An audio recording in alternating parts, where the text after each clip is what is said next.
Good afternoon, everybody, and I apologize for the delay in the briefing here today. Another busy day here. I do have a couple things right at the top, and then we'll get to it. On Syria, we welcome today's announcement by the High Negotiations Committee that it will participate in next week's negotiations in Geneva. We continue to strongly support UN Special Envoy de Misture's efforts, and we look forward to the resumption of these talks, which, as you know, build on the progress we have made over the last month through the International Syria Support Group to significantly improve humanitarian access and implement a cessation of hostilities, which has led to an overall reduction in violence and to the delivery of additional aid and assistance, including medical supplies, to many areas. However, while we note these steps forward, we remain deeply concerned by chronic and recurring actions to undermine some of these efforts and to inflict more suffering upon the Syrian people. And we strongly condemn the Assad regime's ongoing practice of removing badly needed medical supplies from the emergency humanitarian aid deliveries that are actually made.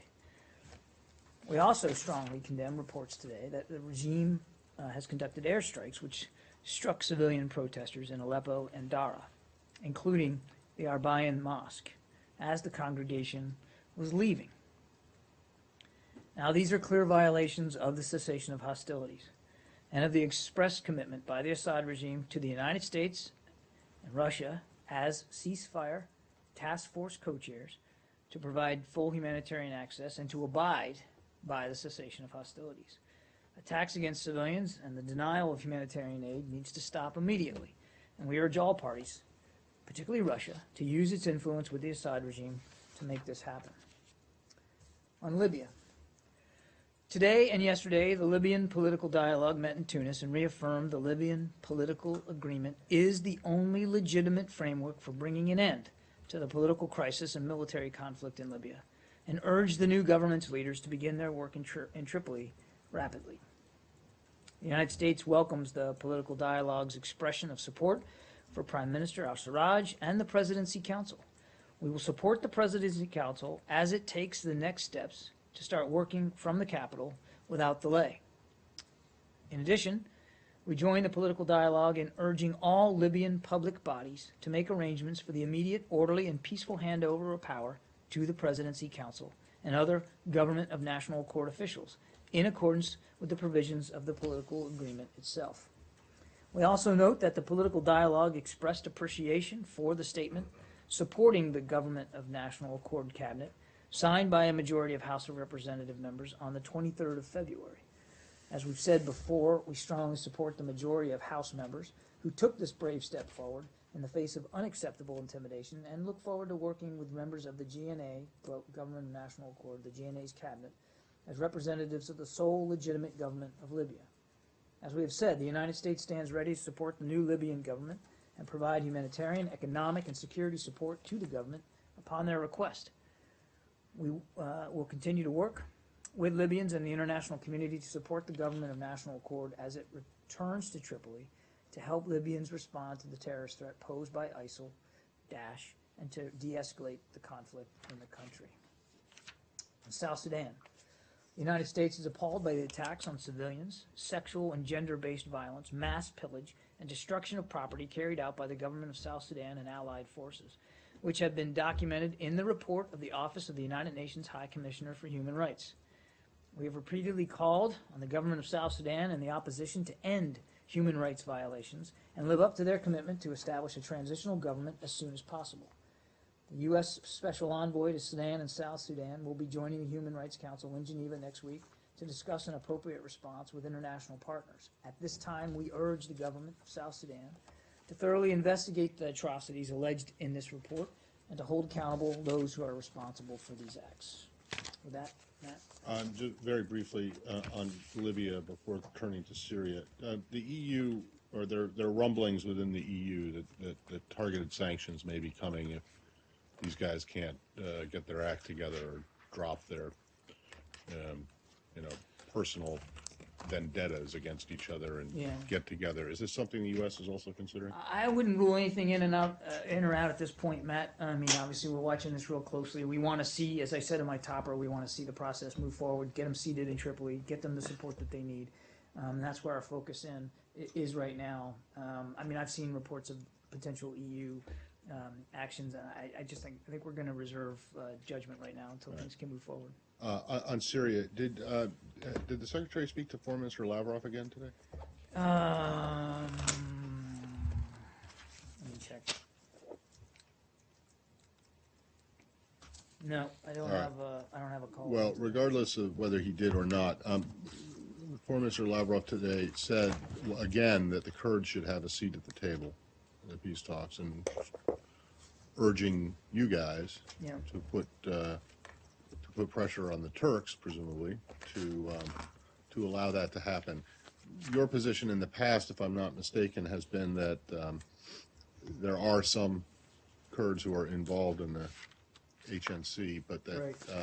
that other groups can, Kurds and other groups can participate in these kind of side talks and not in the actual negotiations. Is that still the case, or are you willing to take the to make the case to the Turks that a solution here is going to require more direct Kurdish participation?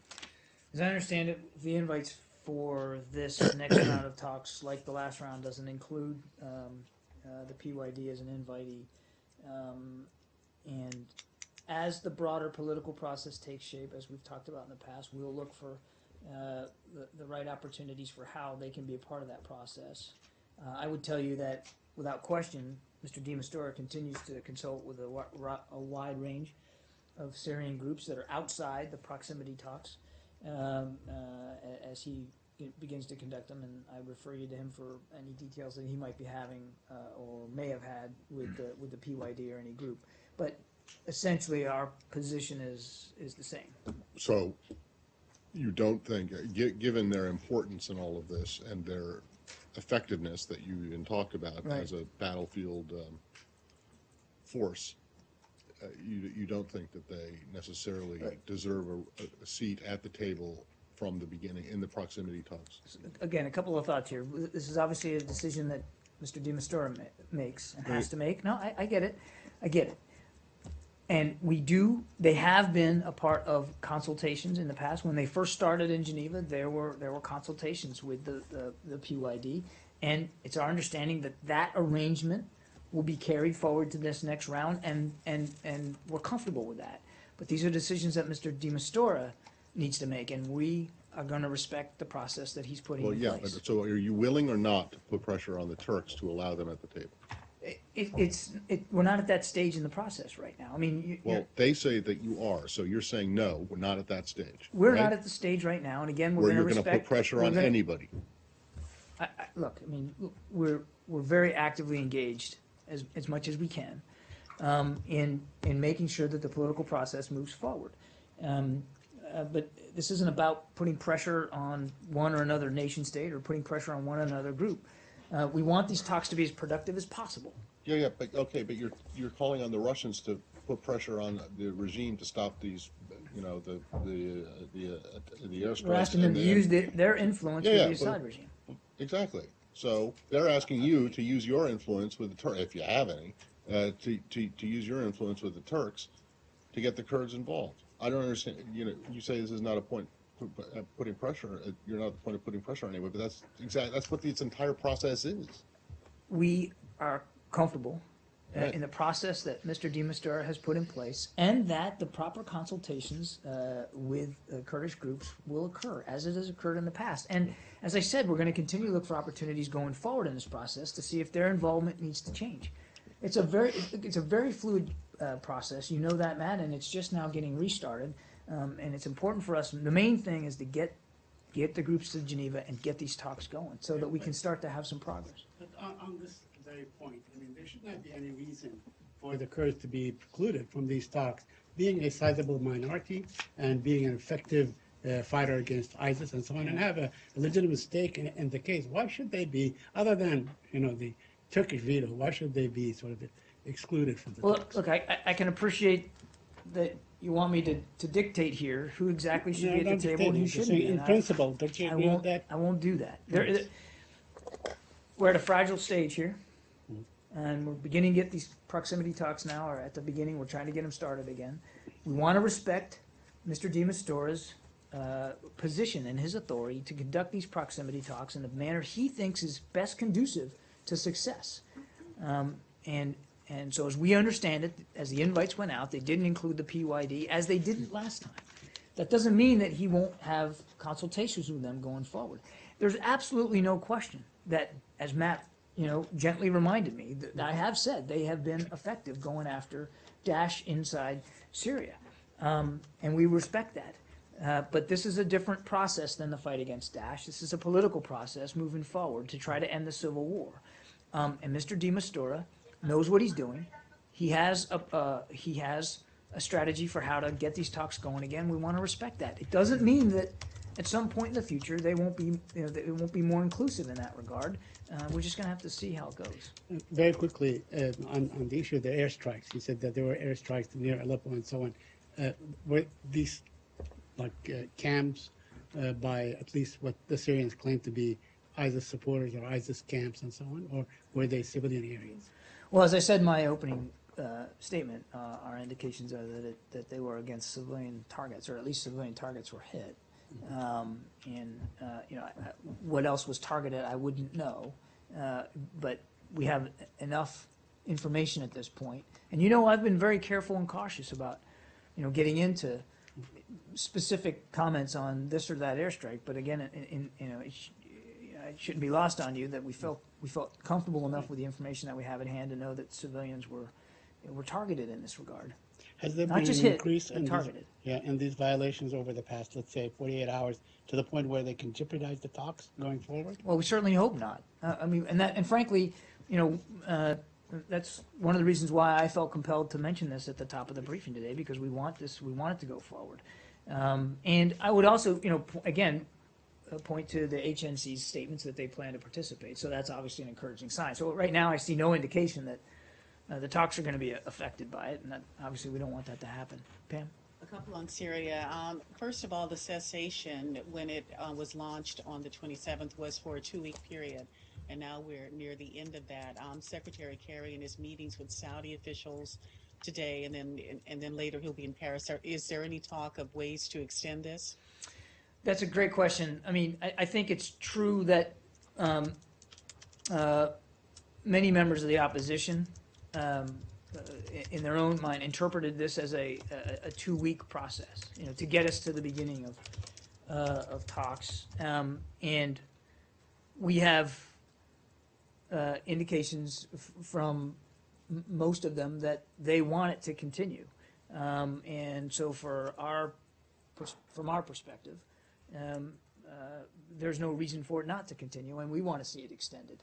I think, and I've talked about this in the past, our view was we wanted it to be permanent from the get-go, and we weren't too eager to put a deadline on it. But obviously when it was signed up to, many opposition groups felt that there had been in their minds it was going to be a 2-week period of time. Every indication we have is that they want to see it continue without an end date. We certainly want to see it continue without an end date, and so that's the premise that we're working on right now. If it can be sustainable and lasting, clearly that's good for everybody. So just to clarify, when you say they, do you mean just the opposition, or do you mean the opposition and the regime? The opposition is who I'm talking about. I can't speak for the regime and what their view is, but obviously it takes two sides to make a cessation of hostilities work. And again, with some exceptions, for instance, the ones I mentioned today, that it has still largely been holding, and there isn't without dispute, has been a significant reduction in the violence. First of all, where did this 2 weeks come from? It's my understanding. It's not in the agreement. It's not, which is when I got asked about it before, and I told you that. We didn't have a timeline. Now, we did not consider there to be a timeline. Yeah, well, do you accept the opposition's claim that it was only for 2 weeks? They seem to have invented that. It's clear that some of them believed there was a 2-week end on it. Even Mr. DeMastera said. Are they right? In our view, and I've said this from this podium, we did not view this as a 2-week end date, but some of them did, and now they have said that they want it to extend, which is obviously good by us. The bombing that you mentioned of Aleppo, of demonstrations in Aleppo and elsewhere, that is a violation of the truce, right? Yes. So what's the consequence? It's not of a that? truce, but yes, Well, it's it a is a violation. violation of the cessation of hostilities agreement. It is. What's the consequence for that? Well- And who, and is your saying it right now, is that an official determination as the co-chair of the COH task force? I think it's pretty definitive. You know how reticent I've been to talk about specific violations, and so that I'm doing that today, I think you can take as a definitive statement Okay. that it's a violation. So what's the consequence? We are going to continue to work at this. We have to get the groups together in Geneva to work this political process forward, to get the violations to stop. There is a process of working through the violations. If you're asking me what trigger is going to be pulled, or what event might happen, I don't have a specific answer for you right now. What matters to us is that in the main, the cessation continues to hold, and that these these violations of the cessations stop, and that those that are alleged and claimed are properly reviewed so that we can make a determination. Before we talk about consequence, what about the mechanism that was supposed to deal with these sorts of violations? Are the Syrians supposed to come to the Russians and say, oh, our bad, we accidentally targeted civilians in Aleppo while they were holding a silent or peaceful protest? Or do the Russians approach them and say, we have evidence that you carried this out and you need to come clean about what you did and why? I don't think we're looking for, as I said, we know what happened in this case. We're not looking for some sort of further analysis of it Right, in but that I'm regard. asking But there because- is a process in place where information can be shared with the ISSG and with the UN about potential violations, so that the proper communication to the offending parties can be made, so that ideally those offending parties can make the right decisions about not doing it in the future. And that's really what we're trying to get. It is unquestionably still fragile. I mean, it has been holding, and that's encouraging. Right. But we know there have been some violations, and we want those to stop. And so we understand the fragility of it. So that's why it's important that the right conversations are happening, so that these things don't happen again. Because we don't want to see violations of a cessation tear asunder these talks that are just about ready to start. So what is the purpose right now of this mechanism that has been set up by the ISSG? Are you simply cataloging every alleged incident or every confirmed incident of a violation? Are you saving this for potential Security Council referral on Without down getting the road? without getting into every detail of every phone call or text or email that goes that leads us to review these things, they are being looked at, and when there's a reason to believe that there's been a violation, there's the right communication has happened with the parties that we believe are responsible, so that we can get them to try to stop. The effort, it's not as if each and every violation there's going to be a blue ribbon panel to go look at it. We knew from the very beginning that when we put it in place 2 weeks ago, Right. that there were probably going to be violations. It is incredibly difficult to get to zero and to stay at zero, although zero is the right number. We've talked about that in the past. We knew it was going to be difficult. We knew Right. there were going to be reports of violations and that there would be actual violations. What matters in the main, and we have to always keep this in mind, is we want it to continue to hold as best as possible for as long as possible, because it provides the political space, the breathing space for the parties to sit down and have these talks. So, I appreciate the procedural question. I'm not an Right. expert on the actual process of how information moves up the chains, but I can tell you that it is moving, and that the proper amount of communication inside the ISSG and with the UN and with the regime and with the opposition, it's happening. And I think, again, I don't want to diminish the fact that there have been violations, but I think that we have had this hold in place for 2 weeks, to the degree where there's obviously a significant and notable reduction in violence, that is now permitting the opposition to go to Geneva. I think that speaks for itself about the success of the process that we put in place. One more on this. Does the, excuse me, the cataloging of these violations then be used perhaps as the parties try to negotiate some sort of peace deal? Is this, or will these things be taken into account as they try to reach a peace deal at the end? Say, all right, you have to suffer this consequence because of this violation that happened on March 11th, or you have to be willing to compensate so many people because of what you did on another date. Is this going to be part of the overall peace negotiations rather than going to the UN? I don't, the short answer is I don't know specifically what the content of the talks are going to be. That's really a better question for Mr. De Mistura. I don't believe that the intention going into these talks is to, is to have an airing of grievances in terms of each violation. But it will certainly be a discussion of what. Go ahead, Matt. Go ahead and interrupt No, me. I'm sorry, just the phrase airing of grievances is just, I I'm don't think- trying not to think it, but carry on. Go ahead. No. you don't know, you don't get I the know. reference? I do get Oh, the okay, all right. reference. I That's- get it Is there perfectly. such a thing as merits and demerits in this process? I mean, you earn merits and you Sure. earn demerits? Wait, let me. Now Matt's got me broken up. Let me go. I apologize, this is a very serious thing. and I don't know wanna it is. put Let me it- go but- back to the question. I don't know what the structure is going to be Okay. in terms of what's going to be brought up. It's not my understanding that there will be a specific catalog, as you put it, of violations. But clearly, if violations continue to occur, and if they get worse, there's no doubt that it's going to color the discussion and affect the discussion. But what we're hoping to get out of this is not to relitigate every strike taken or every alleged violation, but rather to sit down and try to come up with solutions for how the political process can move forward. That's the most important thing. How can you say that you do not know what the Syrians are thinking? Because you know what the opposition is thinking, Russians know what the Syrians are thinking, and you are talking to Russians. So mathematically, it doesn't add up if you say that. Boy, you're gonna have to run. How's that? Where's the math in that question?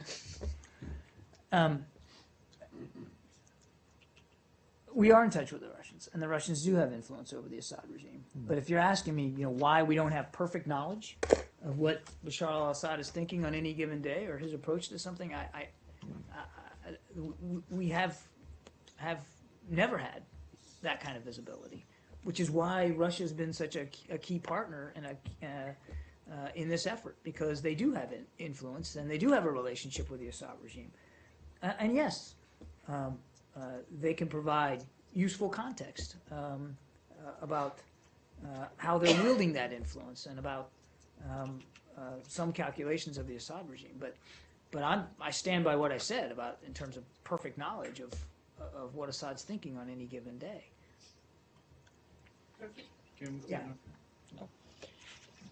RT correspondent William Whiteman went to the city of Cizre in Turkey, and he was one of the very few journalists who went to that predominantly Kurdish city after the Turkish military carried out operations against PKK. And the material, the footage that he sent was just terrifying. Among just so much destruction, among other things, locals showed him a basement where they said they found almost 50 beheaded and burned bodies. I know the U.S. supported Turkey's operations against PKK, but would you call for an investigation into what could have been war crimes committed by Turkey? I haven't seen that report or that reporting, so I'm really not in a position to talk to in any detail with it, except to say that while we have certainly acknowledged Turkey's right to defend itself against terrorists, and the PKK is a terrorist organization that we recognize, we have also, and I've said many times from this podium, called on them to do so in accordance with international law and obligations that they have. So I can't speak to these specific claims and to the veracity of them, but I can tell you that we've been very honest and very candid with Turkey and Turkish leaders about about how we want to see them meet their obligations internationally and to their own people. If you saw the report, if you heard the allegations, would you call for an investigation, an international, maybe? I criminal simply court couldn't answer that, investigation? right? It's a hypothetical question that I simply can't speculate on right now. Yeah. Thank you, John. Let's talking about the North Korean young and man Kim Jong-un's behaviors. And yesterday, North Korean Kim Jong-un said that he will never stop their nuclear development and the nuclear test. Do you have any comment on that? I have the same comment that I have had consistently with respect to their provocative behavior and their provocative threats. That the international community stands united, and you can see that in the most recent UN Security Council resolution, which is very robust. The international community stands united in addressing the threats that the North Korean regime continues to pose on the peninsula, and we will. And as I've said before, the United States must, given its past behavior, take those kinds of threats seriously. Today, Assistant Secretary Sung Kim met with South Korean Six-Party Representative Hong Kim. Do they have any agreement with anything? Do you have a readout? Do we have any? Do you have any readout? I don't have a readout of the meeting. No, afraid not. Thanks. The comments from the Russian and Chinese foreign ministers at their news conference in Moscow, essentially saying that the DPRK's nuclear ambitions are unacceptable, that its actions have been irresponsible, and so on. I think those are encouraging comments, and certainly in line with what we've been saying. And do you have any reason to think that the Chinese are any more willing to pressure the North directly, given their economic and other ties? I would just point you to what they've said themselves about this, and the very significant vote that they had on this particular resolution, which does include much more stringent sanctions on the North, as well as a pretty significant enforcement mechanism, which they signed up to. So I've seen.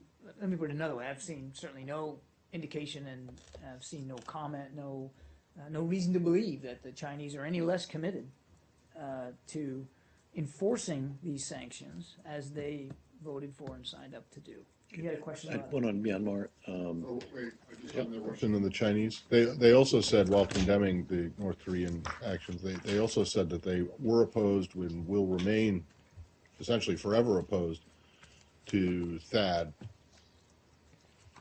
Your standard response to Chinese opposition in the past has been, well, if you don't want it there, then do more on North Korea. Is that still your position? our position on. I saw those comments. Our position remains that the THAAD system is defensive, and it is not an offensive capability. It is purely defensive, and we are in consultations with South Korea about the potential deployment of THAAD to the peninsula. No decisions have been made, and we believe that these consultations, we continue to believe these consultations are prudent given the continued rhetoric and provocative behavior coming out of Pyongyang. Yeah, but is it still your message to the Chinese and now to the Russians that if you don't want us to deploy THAAD in South Korea, you need to do more to get to rein in North Korea? No, Matt. I mean, No? obviously, Okay. obviously, we. So they're going to have to suck it up regardless. Is that what you're saying? Even if North Korea goes totally non-nuclear, you're still going to deploy THAAD? Is that what you're saying? No, No. I'm just waiting for you to finish, and then I'll. All right. So, look, the message is, first of all, we want, as we've said in the past, particularly in China's case, we want them to use the influence they have and the leadership in the region to engender a different set of behaviors out of Pyongyang. That's the same. And we have said that privately and publicly to Chinese leaders. Number two, if you're asking what's the message here to Russia or China or anybody else, the message is this is a purely defensive system. It hasn't been deployed. I don't know if it's going to get deployed, but if it does, there's no reason for the Russians or the Chinese to be concerned about it because it is purely defensive in nature. And we continue to believe that consultations on the potential deployment are important given the continued rhetoric and behavior out of the North. So, going back to the idea that Kim Jong-un, it's been reported that Kim Jong-un is calling for more nuclear tests. Are you considering any additional measures to try to prevent the North from conducting these additional tests? We always have a wide range of tools at our disposal. I wouldn't rule anything in or out at this time. I'm not going to speculate about anything that might happen in the future. You know, the international community, just by a matter of fact, tends to, it is actions such as launches and tests that engender the kinds of sanctions that have put in place, and should that kind of behavior happen again in the future, I certainly wouldn't rule anything in or out in terms of what we might try to espouse inside the UN Security Council or unilaterally working with the Congress. We have a wide range of tools at our disposal, and I think we've proven, and the international community has proven that they're willing to use those tools. But you'll have to wait until those tests happen as opposed to trying to prevent them. That's the whole reason why there's another set of sanctions, is to discourage that kind of behavior in the future. That's the reason you do it. What about the 2 days ago, North Korea launched two short-range missiles at the South Korean east coast? Will the UN Security Council take another additional sanctions on this every time they're going to launch another missiles or what? I don't have anything specific to announce today. I mean, those are issues for the UN to take up. I mean, we've seen those reports and noted them, but I just don't have anything to announce today. Myanmar? If I may, a few weeks ago, Secretary Kerry said, let me quote him, that we are welcoming Poland's decision to seek a Venice Commission opinion with respect to the tribunal law. And today the Venice Commission issued opinion, very harsh and recommending reversal of some decisions made by Polish parliament and government that are undermining democracy. And it seems that the Polish government is set to ignore it. So I wonder, what does it portend for U.S.-Polish relations? Well, I think we've addressed this previously with some of your colleagues. I'm happy to revisit our position. Yeah, but here today's with respect to new decision made by... We have a strong relationship with Poland. They are a NATO ally, and as always, we want Poland to continue to be a strong and vibrant partner. And as a fellow democracy and an ally, we do care deeply about Poland and the Polish people, and we're watching the situation closely. We have expressed our concerns about some rule of law developments in Poland, this one in particular. There's no question about that. We hope a solution to the dispute will be found that conforms to Poland's constitution, maintains democratic checks and balances, and meets the highest international standards for rule of law. And frankly, I'd say we remain confident about the strength of Poland's democracy and the ability of Poles to address this through dialogue and compromise. But is there some disagreement between U.S. and Poland on this? Because on some, you can find some press reports, for example, for Ambassador Daniel Fried visit to Poland. In some right-wing media, you can find information that he behaved like viceroy visiting a colony. So it's not very friendly from their part. And I think they, in some way, express the views of the government and the ruling party. I mean, I think I've answered the question pretty thoroughly. I mean, Poland is a good friend and an ally, and we care about Poland and its future. And as I said, we want to see them reach a solution here that conforms to their own constitution. And we're going to continue to monitor this very, very closely. We're going to stay in touch with Polish authorities But I could assure you that our commitment to a strong bilateral relationship with Poland remains solid right now. Can we go back to the, Yeah, Arshad's been patient on that. I'm sure you've seen the reports that Myint Sui has been selected to serve as the vice president of Myanmar by the unelected group of former military legislators. As far as I know, he's still on the U.S. SDN list. How do you feel about Burma, Myanmar going forward in this way with a president selected by the reformers and a vice president who clearly harkens back to the military rule? I think the way I'd put this is that while we believe the nomination of vice presidential candidates is an important step, another important step in Burma's democratic transition, and while we remain committed to supporting that very transition, we have been consistent and have not been shy in noting the structural and systemic flaws in Burma's constitution, which includes the reservation of 25% of parliamentary seats for the military, which in part allows for the Burmese military to ensure that one of its nominees will either be president or vice president. We believe that the people of Burma should be allowed to vote for the leaders of their own choice. So we've been very consistent and clear about these flaws in their system. Russia, But- thank you. Please speak. A specific individual, though, who has been under U.S. sanctions for almost 8 years now. Well, I mean, this is a process, as you know, that's overseen by the Treasury's Office of Foreign Assets Control. I mean, I think they would have to speak to the specifics as to, why he's on that list. We wouldn't do that.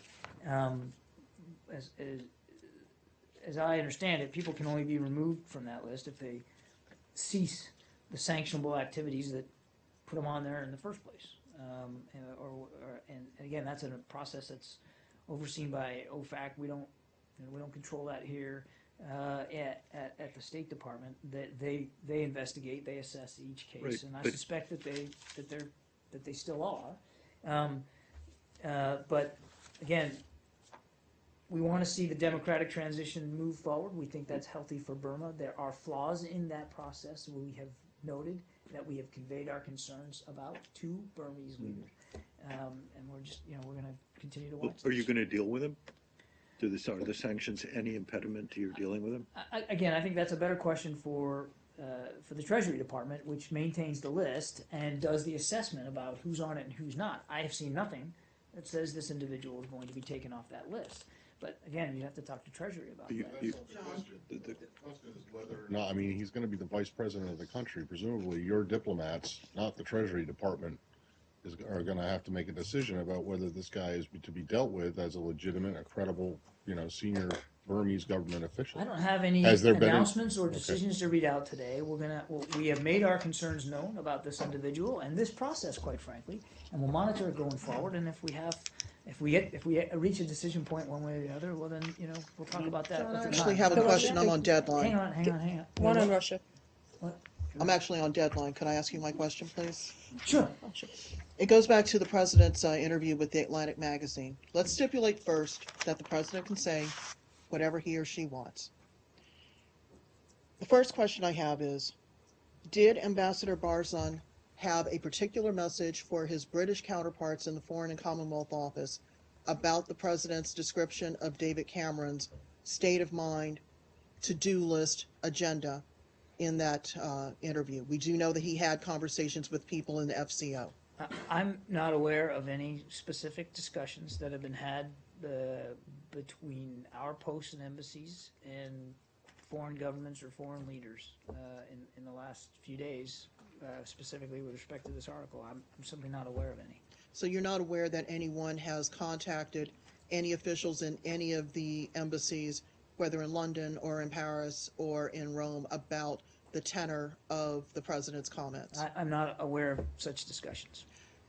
There are some who are suggesting that perhaps the president was a little too frank by half. Couldn't it be argued that if other countries actually understand the president's worldview and how he views the U.S.'s role in trying to help resolve problems, that it actually might be more useful? What's the question? Wouldn't it be more helpful for the U.S.'s allies and enemies to understand exactly where the U.S. is coming from, for example, on how to intervene in Syria, that perhaps going in unilaterally might not be good, not just for the U.S.'s national security interest, but for its standing in the region? But I mean, the president was roundly criticized for not launching the airstrikes after the chemical weapons attack at Ghouta. And in the article, the president went on to explain why he decided, after having first decided to launch the airstrike, to then cancel the airstrike. Isn't it more useful for the international community to understand the president's thinking on something of such magnitude? I think look, first of all, I'm not going to relitigate an interview that the president had with an external media outlet. So let's just put that aside for a minute. Fine. And the White House should speak to this as appropriate. But secondly, the foreign leaders all around the world know exactly where we are on foreign policy objectives because we are so transparent about what we're trying to do around the world.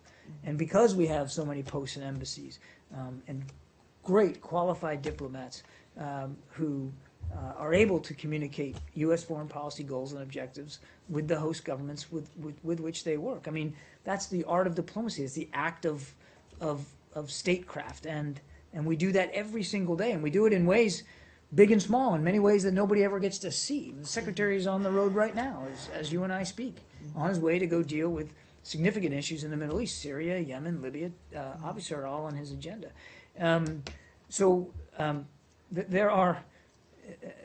There are tangible, practical, hold-in-your-hand ways that foreign leaders around the world can easily ascertain what the United States foreign policy objectives are and how we're going after them. So would it be fair to say that the U.S. government sees the complaints from former members of David Cameron's government, for example, or current members who don't want to be named, complaining about the harshness with which the U.S. seems to view the U.K.? Well, first of all, and we talked about this a little bit the other day in respect to another question, there is a special relationship between us and the UK, and a deep and abiding, not just alliance, but friendship. And nothing's going to change that. I can't speak for anybody who might have a specific view about that article or the comments that were expressed in that article. And as I said, I'm not going to relitigate that story. We have strong relationships around the world that we're going to continue to foster and continue to try to improve. And as I said, we do that in a very direct way every single day. And if people want to express their opinions about this article, they're certainly free to do that. I mean, it is an article in a magazine, so it's out there.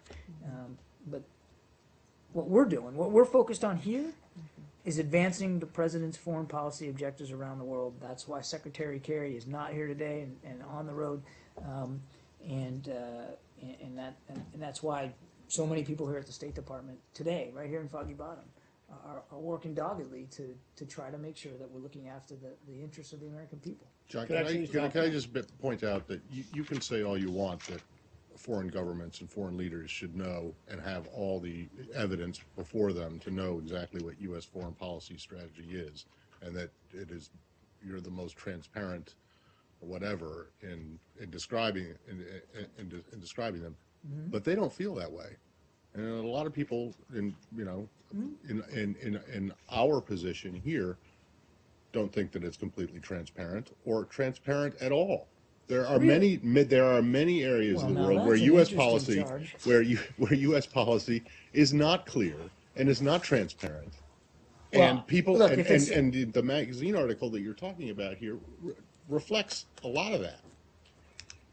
Well, look, to the degree it's not clear, maybe that's my fault.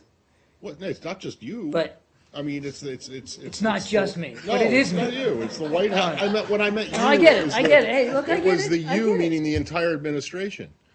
Hang on a this is- second. Hang on. You just lobbed a bunch of Well, charges here. but listen, U.S. foreign policy has often thrived on a lack of transparency and vagueness.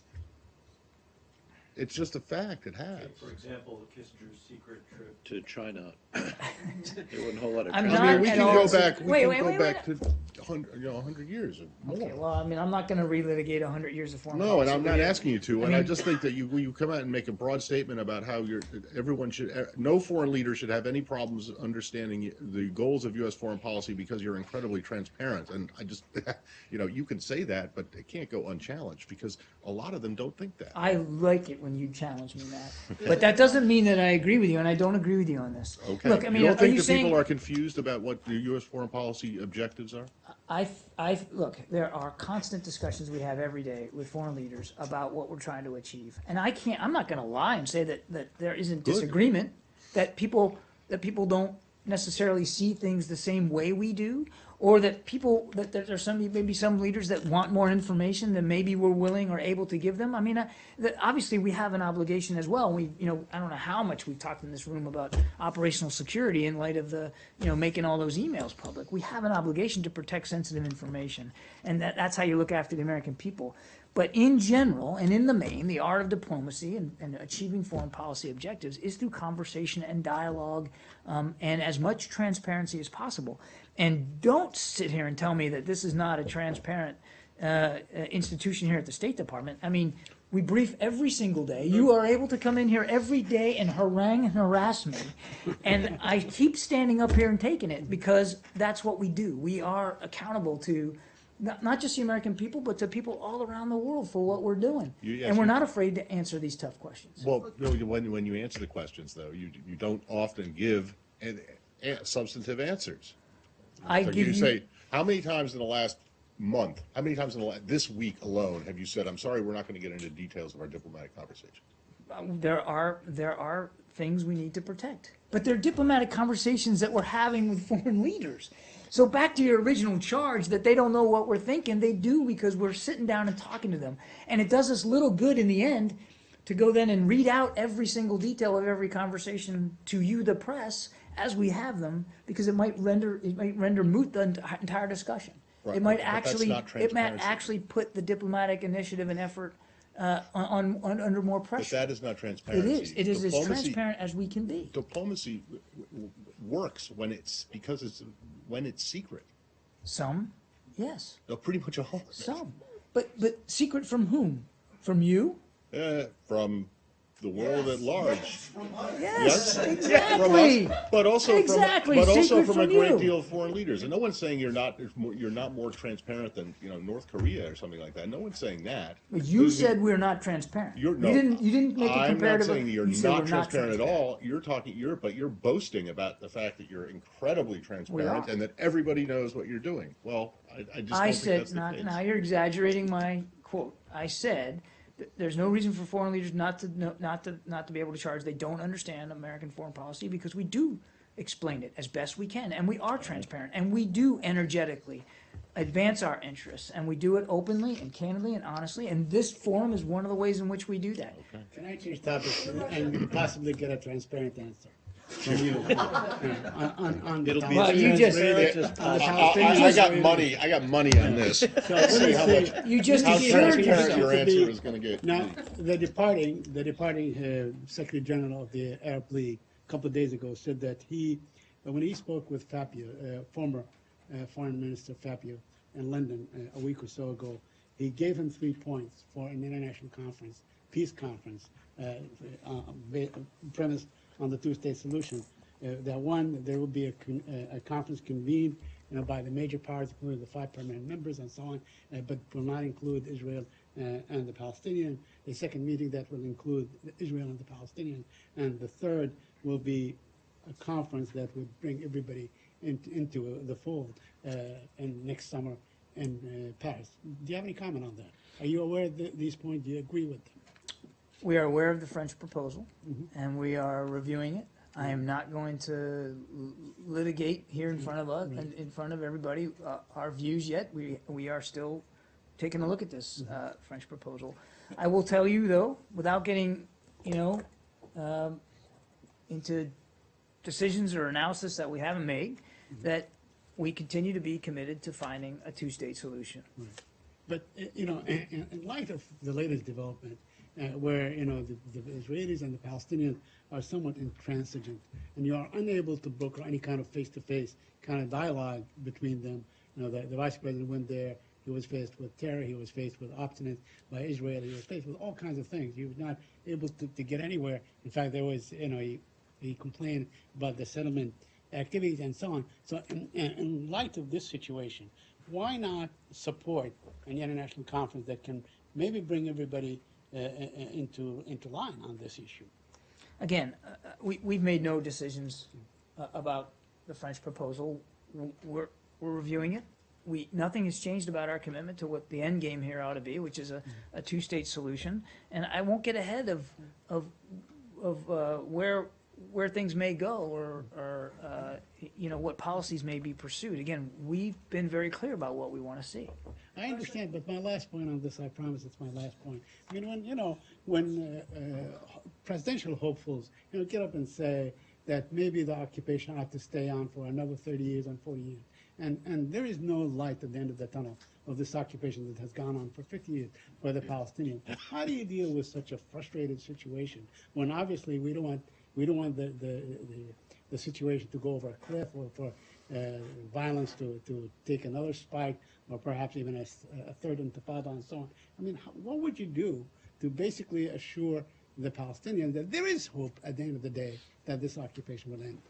What we've tried to do is express to everybody on all sides of this that we want to see a viable two-state solution emerge. But in order for that to happen, everybody has to take affirmative steps to help us get there, to ratchet down the violence, to ratchet down the incitement to violence, and to try to restore a sense of calm so that meaningful progress can be made in that regard. And we've been extraordinarily consistent about what we want to see there. And that requires a good measure of dialogue, of productive dialogue between the two sides as well. So look, again, I'm not going to speculate one way or the other about what the future holds in terms of process, but I can tell you that our policy has remained unchanged, and our goals and what we'd like to see for the betterment of everybody there in the region has absolutely remained unchanged. And you're going to see Secretary Kerry continue to work at this every day that he remains Secretary of State. But Yeah. don't you see that U.S. policy in that area on this subject over the years has failed? Is it time to give the Europeans a lead in this? I think we are all talking about two state. We are all talking about there have been you go back years and years and the international community has remained focused on this, not just the United States, and we're not going to change our deep and abiding interest in seeing a two-state solution as a result. But your question sort of presumes that there's some sort of handoff here, or that the Europeans need to turn. Now, wait a second. Yeah. What needs to happen is both sides need to take the affirmative steps they need to take.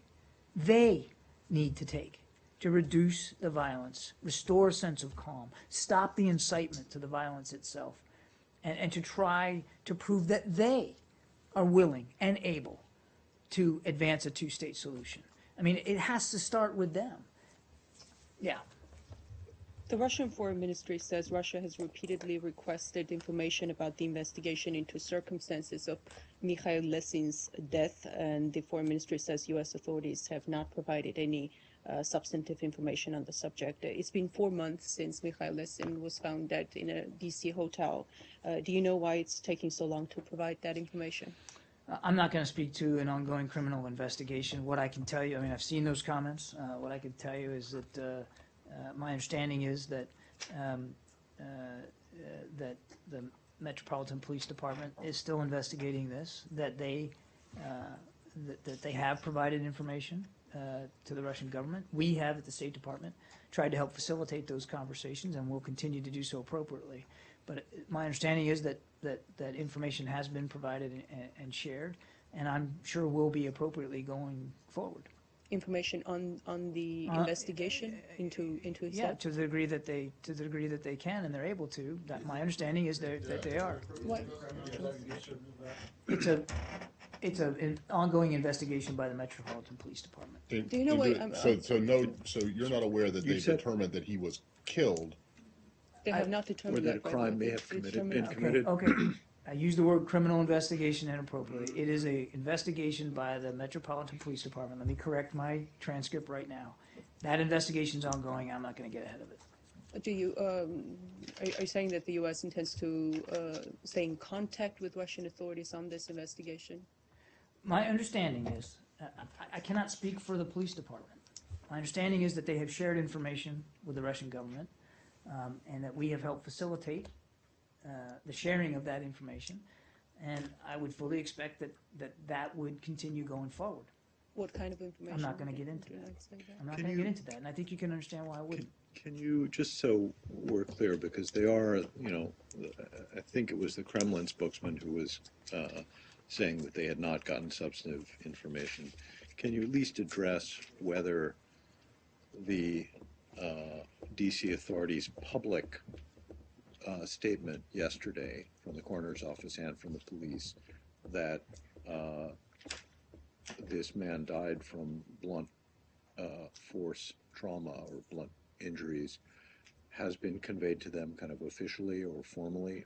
I don't know. You'd really have to refer to, I'd refer you to the Metropolitan Police Department. And in a case like this, and I honestly just don't know the answer, but in a case like this, does the State Department typically just try to put the other government directly in touch with the local law enforcement authorities?